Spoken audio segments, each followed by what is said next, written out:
حسین صاحب سے۔ کموڈور صاحب بہت شکریہ آپ نے ہمیں جوائن کیا۔ یہ فرمائیے گا کہ اس سنگ میل کے بارے میں طویل عرصے سے بازگشت موجود ہے، آپ کے خیال میں یہ ٹیکنالوجی پاکستان کے لیے کتنی ضروری ہے؟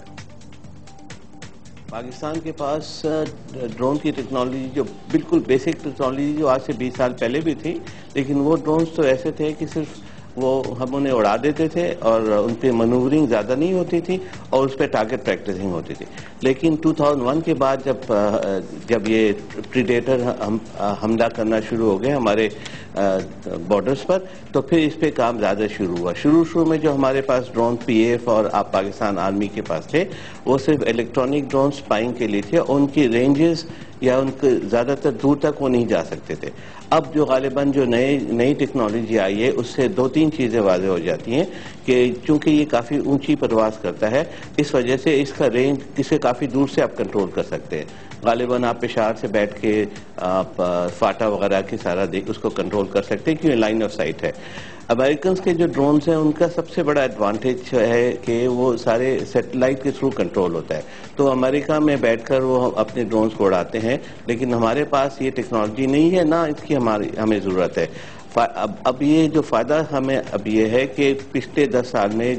جو کیمرہ اور الیکٹرانک کی جو ایڈوانسمنٹ ہوئی ہے، اب ہمیں ایسے کیمریز مل گئے ہیں جو تھرمل امیجنگ اور رات وغیرہ کو بھی دیکھ سکتے ہیں۔ تو یہ بہت ہی ایک اہم کامیابی ہے کہ اب یہ جب ڈرونز آ جائیں گے ہمارے پاس، تو ہمیں کوئی بھی اگر ایمرجنسی آپریشن کرنا پڑے دشمن کے خلاف یا ٹیررزم کے خلاف، تو آپ اگر ایک تو سپائنگ کر سکتے ہیں اس پہ تھرو آؤٹ الیکٹرانک سرویلنس اور الیکٹرانک اور امیجری سپائنگ، اور دوسرے اگر آپ کوئی کارروائی کریں تو ویڈیو آپ کو لائیو ویڈیو مل سکتا ہے، تو یہ تو بہت ایڈوانٹیج ہے۔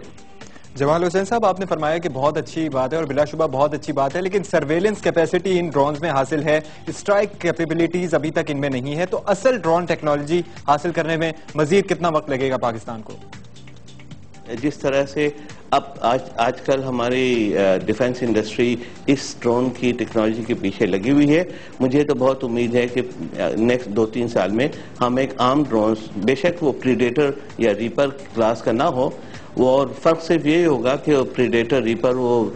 5000 میل دور سے بھی اڑا سکتے ہیں، اور ان کی جو کنٹرول کی ایکوریسی ہے وغیرہ وہ بہتر ہوگی، لیکن ہمارا جو مقصد ہے، میرے خیال سے ہم ایک عام ڈرونز 2-3 سال میں ہم بنانے کے بالکل قابل ہو جائیں گے۔ بہت شکریہ آپ کا کموڈور جمال حسین صاحب۔